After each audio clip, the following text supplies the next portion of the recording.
ఇప్పుడు మనము ప్రీవియస్ క్లాస్లో మనం ఏం చెప్పుకున్నాము, ఆదాయ చక్రీయ ప్రవాహం గురించి చెప్పుకున్నాం. అంటే that means circular flow of income గురించి చెప్పుకున్నాము. ఇప్పుడు దానికి కంటిన్యూషన్గా మనము 3 మోడల్స్ చెప్పుకున్నాం కదా. మనం 2 సెక్టార్ మోడల్స్ అని, 3 సెక్టార్ మోడల్స్ అని అండ్ 4 సెక్టార్ మోడల్స్ అని చెప్పుకున్నాము. అందులో చిన్న కంక్లూషన్ పాయింట్ అనేది మిగిలిపోయింది అనేది, ఆ పాయింట్ అనేది ఈ యొక్క స్లైడ్లో నేను చెప్పేస్తాను. ఒక టేబుల్ ఫార్మాట్లో మీకు చెప్తాను. మీరు అతి సునాయాసంగా గుర్తుపెట్టుకునేటట్టుగా ఎగ్జామినర్ ఎలా అడిగినా కానీ మనం అతి సునాయాసంగా ఎగ్జామ్ని మనం బిట్ని టిక్ చేసేటట్టుగా మనం ముందుకు వెళ్ళిపోతాం. ఓకేనా? అందులో భాగంగా మీరు చూడమ్మా, 2 సెక్టార్ మోడల్స్ అన్నాం. 2 సెక్టార్ మోడల్స్ అంటే ఏంది? ఓకేనా? సో గృహ రంగము అండ్ పరిశ్రమలు అంటే దట్ మీన్స్ సమస్యల రంగం అంటారు. అదేవిధంగా 3 సెక్టార్ మోడల్స్ అంటే ఏంది? మోడల్ అంటే ఏంది? కుటుంబ రంగానికి అండ్ పరిశ్రమ రంగానికి అండ్ ప్రభుత్వ రంగాన్ని యాడ్ చేసినట్లయితే 3 సెక్టార్ మోడల్స్ అనేది వస్తుంది. ఓకేనా? దీన్ని ఏమంటారంటే క్లోజ్డ్ ఎకానమీ అని కూడా అంటారు. ఓకేనా? ఇది జాగ్రత్తగా గుర్తుపెట్టుకోండి అమ్మా. అటార్కీ అని కూడా అంటారు. అండ్ దెన్ అదేవిధంగా చూడు, కుటుంబ రంగము అండ్ సంస్థల రంగం అంటే పరిశ్రమలు అండ్ గవర్నమెంట్ సెక్టర్ ప్లస్ విదేశీ వ్యాపారాన్ని కలిపినట్లయితే ఏమొస్తుంది అని అంటే ఓపెన్ ఎకానమీ అనేది వస్తుంది. ఇది very very very very important. ఓకేనా? రైట్. నేను లాస్ట్లో బిట్లని ఫ్రేమ్ చేస్తాను, మీరే చూడండి. ఓకేనా? చిరంజీవి సార్ బుక్లో కీ పాయింట్స్ అనేది లాస్ట్లో ఉంటుంది. మొత్తం నేను కవర్ చేస్తాను, మీకు ఏ డౌట్ అనేది వద్దు. ఓకేనా? రైట్. చూద్దామా, వెళ్ళిపోదామా లెసన్లోకి వెళ్దాం. Let start. చూడండి, ఇప్పుడు టేబుల్ ఫార్మాట్లో రంగం. ఓకే, అదేవిధంగా లీకేజీలు అండ్ దెన్ ఇంజెక్షన్లు అండ్ దెన్ ఈక్వల్ బ్రీమ్స్. అంటే ఈక్వల్ బ్రీమ్స్ అంటే ఏంది? సమతుల్యము. ఓకేనా? ఇది జాగ్రత్తగా గుర్తుపెట్టుకోండి అమ్మా, ఇంకేం లేదు అంతమించి. సరే, ఇప్పుడు చూద్దామా. ఫస్ట్ వన్ వచ్చేసి రంగం. రంగంలో ఏంది? 2 సెక్టార్ మోడల్సే కదమ్మా. First 2 sector models. First 2 sector మోడల్స్లో 2 సెక్టార్స్ అంటే ఎవరెవరు ఉన్నారు? గృహ రంగము అంటే family holders and then next ఏంటి? సమస్యల రంగం ఉంది. మీరు జాగ్రత్తగా ఉంచుకోండి. దాంట్లో లీకేజ్లు అంటే నేను ఏం చెప్పాను? లీకేజ్లు అంటే పొదుపులు, సేవింగ్స్, పొదుపులు లీకేజ్లు అవుతాయి. అంతే కదమ్మా. ఇప్పుడు పొదుపులు లీకేజ్లు ఎట్లా అవుతాయి? మన ఉత్పత్తి కారకాలన్నిటి కంపెనీకి ఇచ్చాము. కంపెనీ వాళ్ళు ఏం చేస్తారు? మనకు అమౌంట్ అనేది ఇచ్చారు. ఇచ్చిన అమౌంట్ని మనం ఏం చేస్తాము? కొంచెం ఖర్చు చేస్తాము, కొంచెం ఏం చేస్తాము? సేవింగ్ చేసుకుంటాం అంటే పొదుపులు చేసుకుంటాము, కొంచెం ఏం చేస్తామంటే గవర్నమెంట్కి పన్నులు కడతాము. ఇది గుర్తుపెట్టుకోండి. సరే, పొదుపు అనేది ఇక్కడ ఏమైంది? లీకేజ్ అయ్యింది. అదేవిధంగా 2 సెక్టార్ మోడల్స్లో ఇంజెక్షన్ అంటే ఏంది? పెట్టుబడులు.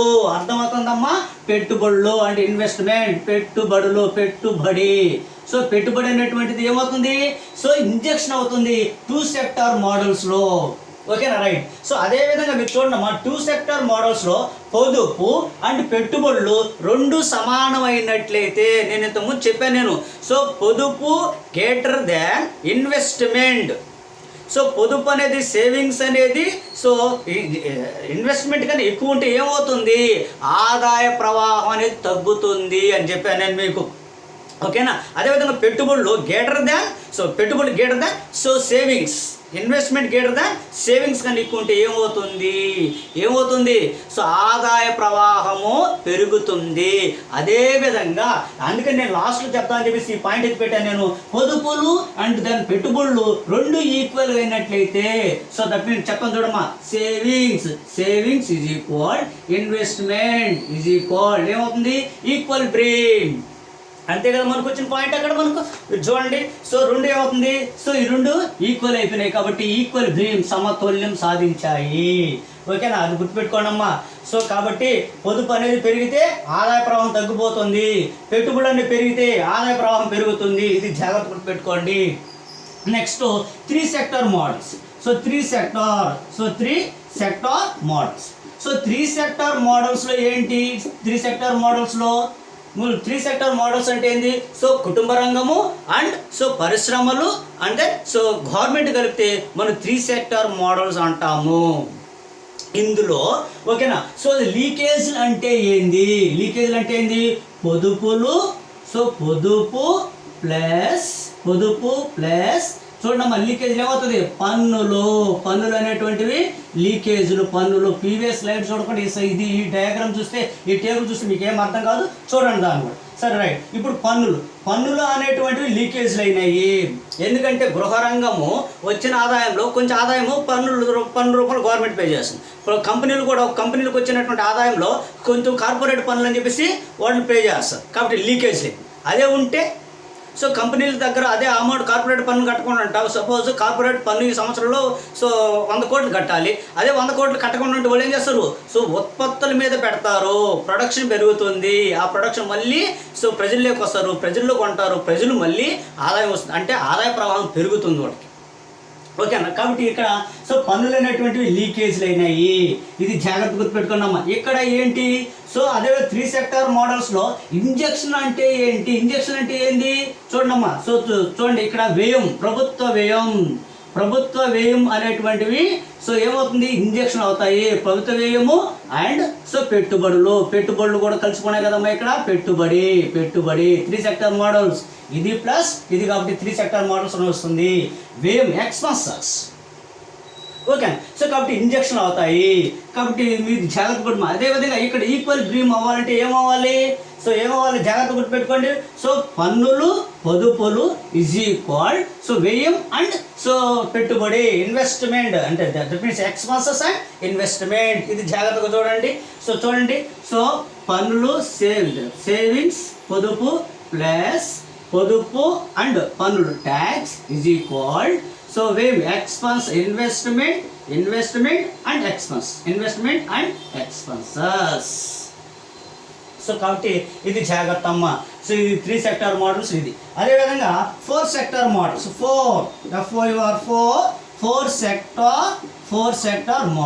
4 సెక్టార్ మోడల్స్లో లీకేజ్లు అంటే ఏంది, 4 sector models leakage. 4 sector models ఎట్లా వస్తుంది, గృహ రంగము అండ్ సంస్థల రంగం అంటే పరిశ్రమలు అండ్ ప్రభుత్వ రంగానికి గాన మనము సో విదేశీ వ్యాపారం అనే పదాన్ని యాడ్ చేసినట్లయితే మనకేం వస్తుందనంటే 4 సెక్టార్ మోడల్ అనేది వస్తుంది. దీనిని ఏమంటారు, ఓపెన్ ఎకానమీ అని కూడా అంటారు. ఓకేనా. అంటే ఇంకొక మాట చెప్పాలంటే దీనికి విదేశీ వ్యాపారం అన్న కన్నా ఇంకొక మాట కూడా చెప్పచ్చు, ఎగుమతులు దిగుమతులు అని కూడా వాడతాడు. లేదా ప్రపంచీకరణ అనే పదం కూడా వాడేదానికి అవకాశాలు ఉన్నాయి. ఇలా మీరు జాగ్రత్త గుర్తుపెట్టుకుని ఒక చిన్న టెర్మినాలజీతో ఎగ్జామినర్ మీ బిట్ని మీ పెన్నుతోనే ఆన్సర్ తప్పు పెట్టించేదానికి అవకాశాలు ఎక్కువగా ఉంటుంది. కాబట్టి ఆ అవకాశాన్ని మీరు ఇవ్వకుండా ఉంటే ఇప్పుడు ఇచ్చినటువంటి నోటిఫికేషన్లో జూనియర్ అసిస్టెంట్ పోస్టులు ఎక్కువ ఉన్నాయి. కాబట్టి ఈ ఏరియా మీద మీకు సింపుల్గా ఇస్తాడు. ఆ సింపుల్ అనేది లాస్ట్లో నేను బిట్ ఫ్రేమ్ చేస్తాను. మీరు జాగ్రత్త గుర్తుపెట్టండి. గ్రూప్ 2 పోస్టులు కూడా పెరిగేదానికి అవకాశాలు ఎక్కువ ఉన్నాయి. ఎవరో కూడా నిద్ర పోబాకండి, మేలుకోనండి. ఈ 3 నెలలు కానీ మీరు 4 నెలలు దాదాపులో 4 నెలలు కానీ మీరు పర్ఫెక్ట్ అయితే మీ జీవితం అనేది డెవలప్ అయిపోతుంది. ఒక్కసారి మీరు మీ యొక్క ఫ్యామిలీకి మీరు పోషకులు అయిపోతారు, వాల్యూ పెరిగిపోతుంది. రైట్. చూడండి 4 సెక్టార్ మోడల్స్లో ఏమవుతుంది, ఇక్కడ లీకేజ్లు అంటే ఏంది, దిగుమతులు ప్లస్ సో పొదుపు ప్లస్ పన్నులు, ఇవన్నీ కూడా లీకేజ్లు. మా 4 సెక్టార్ మోడల్స్లో లీకేజ్లు ఏవి క్రింది వానులు అంటాడు. ఏవి లీకేజ్లు, దిగుమతులు ప్లస్ అండ్ అంటే సో పొదుపులు అండ్ పన్నులు, ట్యాక్స్, సేవింగ్స్ అండ్ ట్యాక్స్.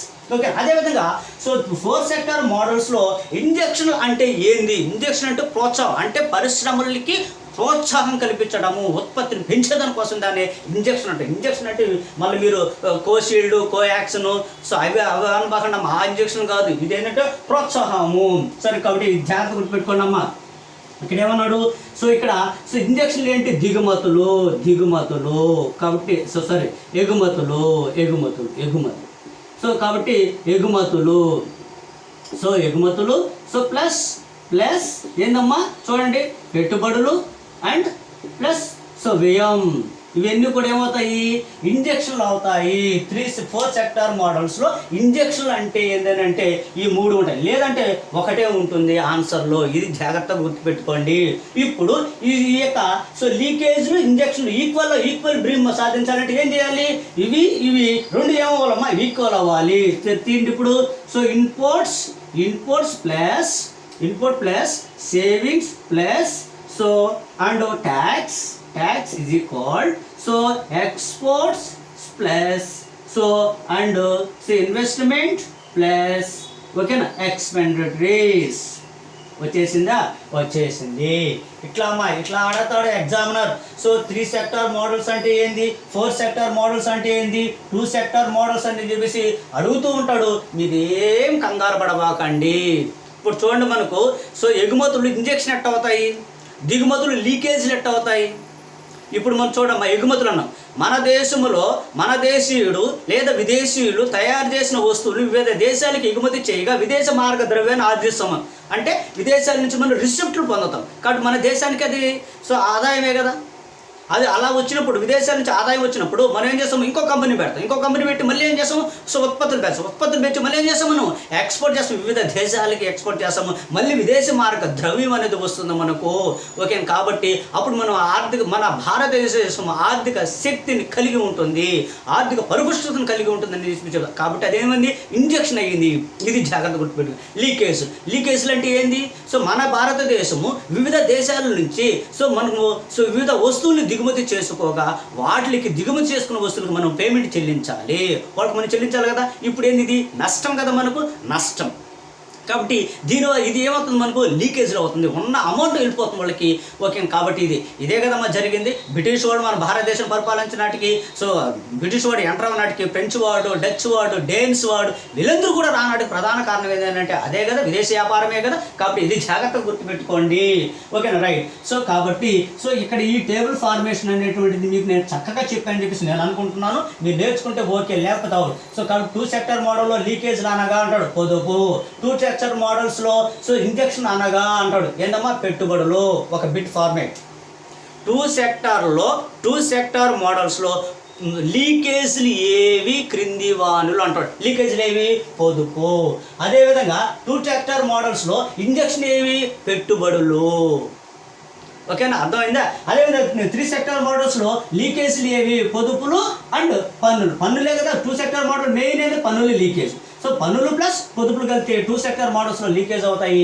అదేవిధంగా 2 సెక్టార్ మోడల్స్లో ఇంజెక్షన్ అంటే ఏంటంటే సో వ్యయము అండ్ పెట్టుబడులు సో అవుతాయి. ఈక్వల్ బిమ్ అంటే మీకు తెలుసు. కాబట్టి 4 సెక్టార్ మోడల్స్లో లీకేజ్ అంటే డైరెక్ట్గా అడిగినాడా, ఇది ఉన్న ఆన్సర్లో దిగుమతి పెట్టుకోండి. ఇవి 3 ఉన్నాయి, 3 పెట్టండి ఆన్సర్లో. ఇది జాగ్రత్త అమ్మా. ఓకేనా. సో ఇంజెక్షన్ ఏంటి, ఎగుమతులు ప్లస్ సో పెట్టుబడులు ప్లస్ వ్యయము. సో కాబట్టి ఈక్వల్ డ్రీమ్ అయ్యింది. ఎలా అడగతాడు ఎగ్జామినరు. మీరు అతి సునాయాసంగా మీరు బిట్ని ఫ్రేమ్ చేసుకుంటూ ముందుకెళ్ళిపోండి. ఇంకా అంతకు మించి ఇంకేం కష్టపడాల్సిన అవసరం లేదు.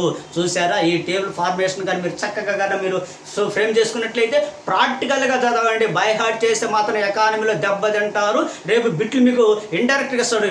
ఇండైరెక్ట్ ఇచ్చినప్పుడు దెబ్బతినాల్సినటువంటి ఆవశ్యకత ఎక్కువ ఉంటుంది. కాబట్టి నేను ముందుగా చెప్తున్నా, ప్రాక్టికల్గా చూడండి. మీరు చిన్నపిల్లలే కాదు, పెద్ద పిల్లలు. కాబట్టి ప్రాక్టికల్ ఇన్ఫర్మేషన్తో మీరు ముందుకు వెళ్ళిపోండి. నెక్స్ట్ కొన్ని టెర్మినాలజీ అనేటువంటివి ఆ ప్రీవియస్ క్లాసులు మిగిలిపోయినాయి, అక్కడక్కడ చెప్దామని చెప్పేసి అనుకుని దాన్ని వదిలేశాను నేను. ఏది సో ఆదాయ భావనలు ఉన్నాయి కదా, భావనల దగ్గర ఉన్నాయి కదా. సో అవి దగ్గర ఆపేస్తున్నాను. అవి ఇప్పుడు నేను ఒక్కొక్క దగ్గర ఒక్కొక్క భావన చెప్పేస్తూ ఉంటాను. మీరు ఆ టెర్మినాలజీ నేర్చేసుకోండి.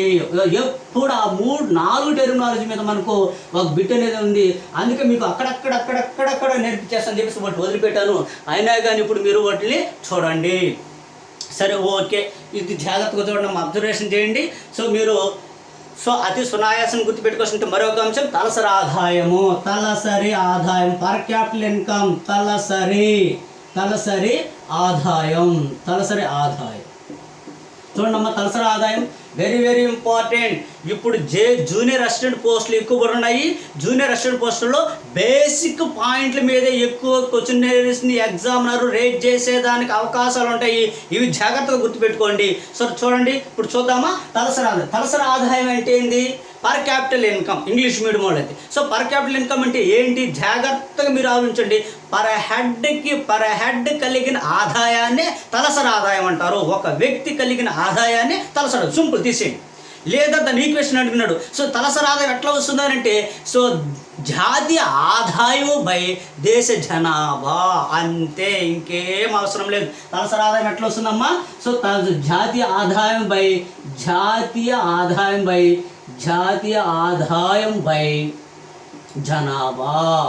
జనాభా, అంతేనమ్మా, అయిపోయింది. ఒకవేళ పర్సంటేజ్ అనుకోండి ఇంటూ 100 వేసుకోండి. సో దీన్నే చూడండి తలసరి ఆదాయం అన్నాం. తలసరి ఆదాయము వాస్తవ ధరల్లో ఎంత ఉంది, తలసరి ఆదాయము సో ప్రస్తుత ధరలు ఎలా ఉంది మనం చూడమ్మా. సో వాస్తవ ధరలకి అదేవిధంగా నామమాత్ర ఆదాయానికి డిఫరెన్స్ ఏంది, మనం తీసుకునే ధరలే కదా. సో వాస్తవ తలసరి ఆదాయం ఎంత లేదా సో ప్రస్తుత తలసరి ఆదాయం ఎంత అన్నాడు అంటే ఏంది, మనం తీసుకునే ధరలు. దీని ఈక్వేషన్ కూడా చెప్పాను నేను. మీరు ఒకవేళ అతను ఎగ్జామ్లో ఏపీపీఎస్సీ ఎగ్జామ్లో మీకు బిట్ ఫామ్ చేసి ఎలాంటి బిట్ ఫామ్ చేసే అవకాశాలు ఉంటాయంటే చూడండి. ఇప్పుడు దాన్ని మనం ఏం చేస్తాము, నామమాత్ర తలసరి ఆదాయం లేదా ప్రస్తుత తలసరి ఆదాయం, ప్రస్తుత తలసరి ఆదాయము, తలసరి ఆదాయం. సో ప్రస్తుతం తలసరి ఆదాయం అన్నాడు. ఎట్టిస్తాము, ప్రస్తుత ధరల్లో ప్రస్తుత జాతీయ ఆదాయం ప్రస్తుత ధరలో జాతీయ ఆదాయం బై జనాభా. ప్రస్తుతము 2020 అండ్ 2021 సంవత్సరంలో అప్డేట్ ఇన్ఫర్మేషన్. ప్రస్తుతం తలసరి ఆదాయం ఎంత ప్రస్తుత ధరల్లో 2020-21 సంవత్సరంలో తలసరి ఆదాయం ఎంత అంటాడు. జాగ్రత్తగా గుర్తుపెట్టుకోండి. ప్రస్తుతం మన తల యొక్క ఆదాయము 1,26,000 చూడమ్మా. సో 968 రూపాయలు. జాగ్రత్తగా గుర్తుపెట్టుకోండి. ప్రస్తుత ధరలలో 2020-21 సంవత్సరంలో తలసరి ఆదాయం ఎంత అంటే సో 1,26,968 రూపాయలు. ఇది వెరీ వెరీ వెరీ ఇంపార్టెంట్. రేపు జూనియర్ అసిస్టెంట్ పోస్టులు ఎక్కువగా ఉన్నాయి కాబట్టి బేసిక్ తలసరి ఆదాయం ఎంత అంట అంటే మన దేశం యొక్క సో తలసరి ఆదాయం ఎలా ఉందంట ఇది చూడండి అమ్మా. సో దీని యొక్క వృద్ధి రేట్ అనేది బాగా పడిపోయింది. -5.4% మాత్రమే సో తలసరి ఆదాయం వృద్ధి రేటు ఉంది. సో 2020-21. అదేవిధంగా మీరు చూడండి, దీన్ని తీసుకొని స్థిర ధరల్లో అంటాడు. సో అదేవిధంగా స్థిర ధరల్లో కూడా నేను వెళ్తాను చూడమ్మా. దీన్ని ప్రస్తుత ధరలో చెప్పాము మనం. అదేవిధంగా స్థిర ధరల్లో అంటే వాస్తవ ఆదాయము. సో వాస్తవ తలసరి ఆదాయం అంటాడమ్మా. వాస్తవ తలసరి ఆదాయం. సో వాస్తవ తలసరి ఆదాయం అంటే ఏంటి, నేనేం చెప్పాను, నేను వాస్తవ అనగానే స్థిర ధరలోకి వెళ్ళిపోవాలి. కాబట్టి స్థిర ధరల్లో జాతీయ ఆదాయము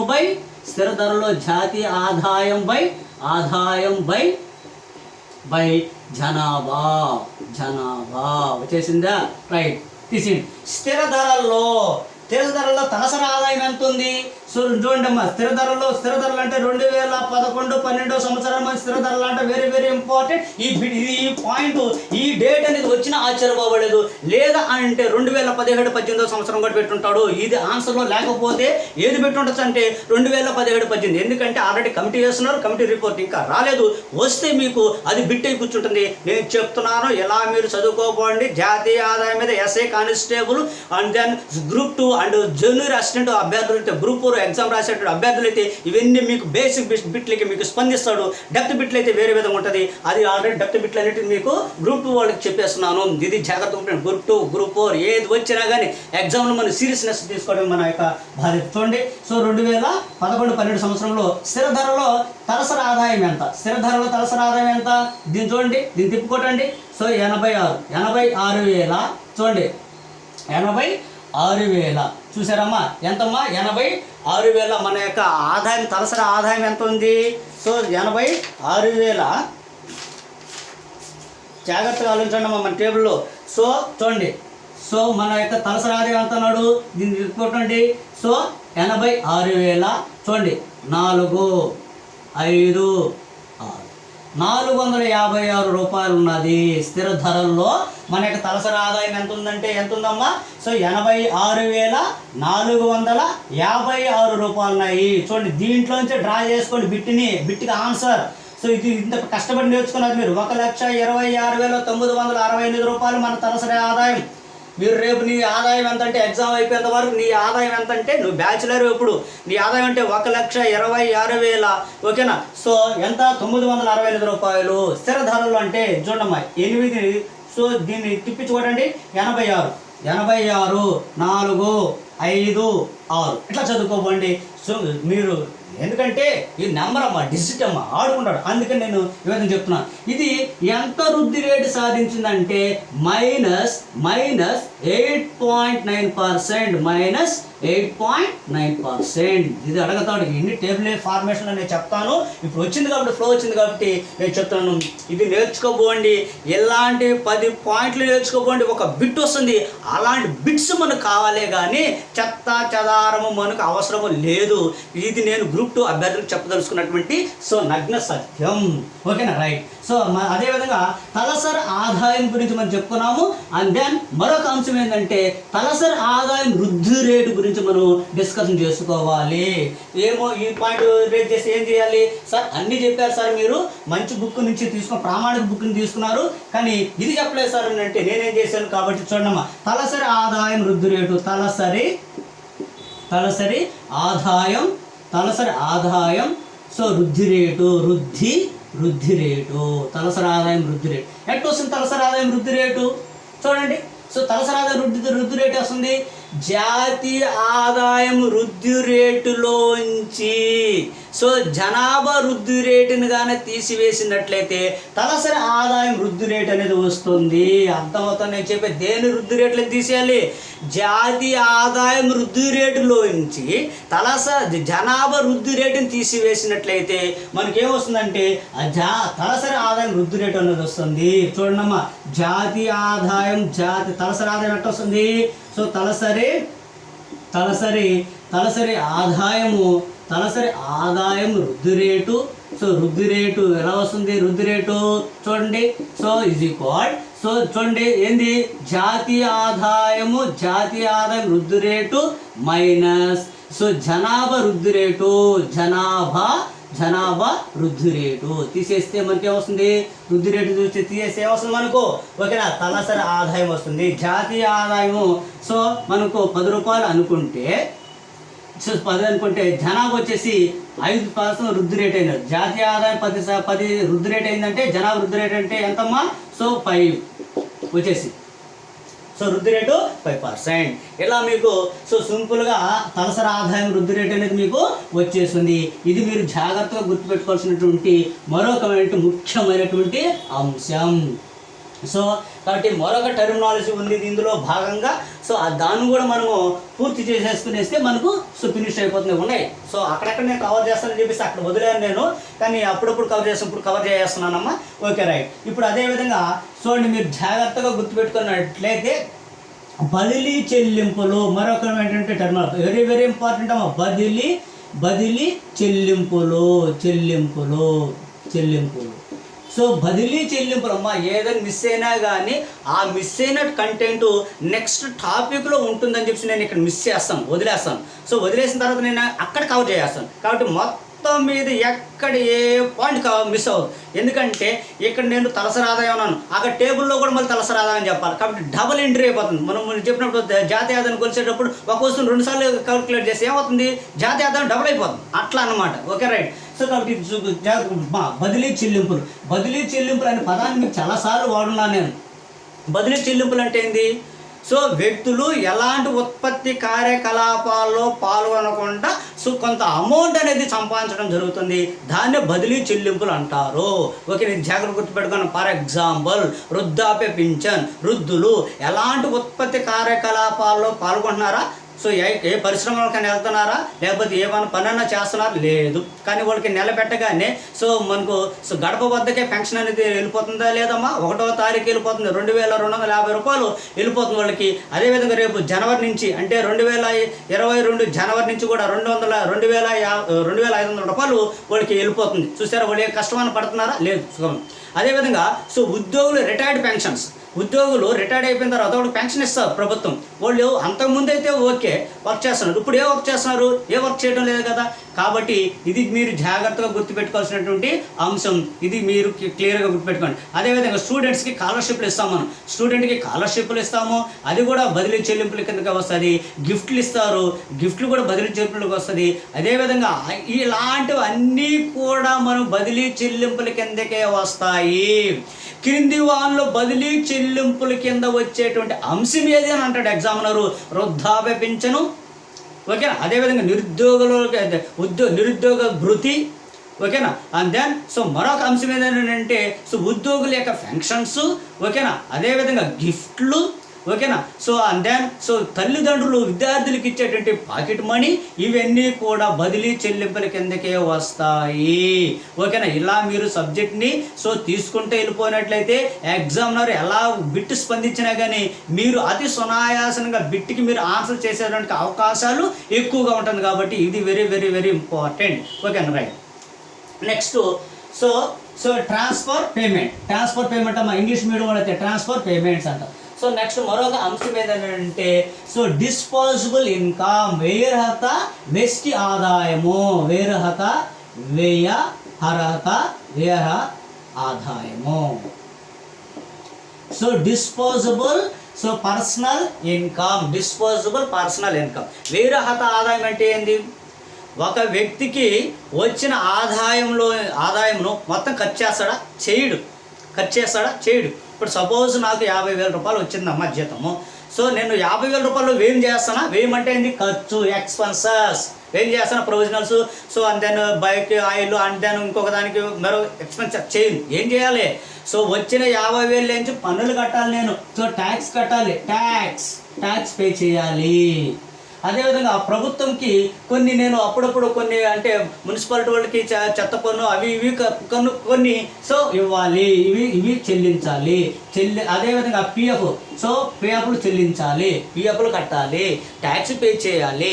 ఇవన్నీ పోగా సో 50,000 నాకు చూడమ్మా, 50,000 నుంచి నాకు ఇవన్నీ పోగా ఒక అంటే సపోజ్ ఒక 5,000 రూపాయలు పోయింది. సో మొత్తం మీద ఎంత వచ్చింది నాకు? 45,000. ఈ 45,000 రూపాయలే నేను ఖర్చు చేయాలి, వెయ్యి. అది కాబట్టి దీన్ని ఏమంటారంటే వ్యయరహిత ఆదాయం ఉంటుంది, డిస్పోజబుల్ పర్సనల్ ఇన్కమ్ అంటారమ్మా. కాబట్టి ఇప్పుడు నేను దీని యొక్క ఈక్వేషన్ చేస్తాను చూడండి. So disposable personal income is equal so చూడండి ప్రైవేట్ ఆదాయం నుంచి మనం ఏం తీయాలి ఇప్పుడు మనము? సో చూడండి ఏం తీయాలి మనము? ప్రైవేట్ ఆదాయము మైనస్ చూడండి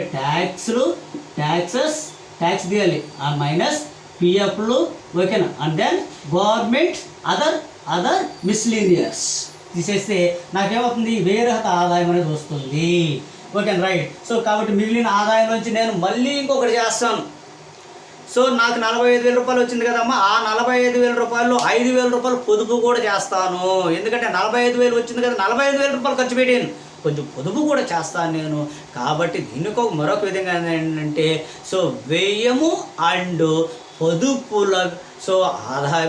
పొదుపుల విధానం అని కూడా అంటారు. ఇట్లా గుర్తుపెట్టుకోండి అమ్మా. ఇంకొక విధానం ఉన్నది, పర్సనల్ ఇన్కమ్ ఉంది, అండ్ దెన్ సో మనకు ప్రైవేట్ ఇన్కమ్ కూడా ఉంది. ఆ personal income and private income కూడా మనము నెక్స్ట్ స్లైడ్లో మనము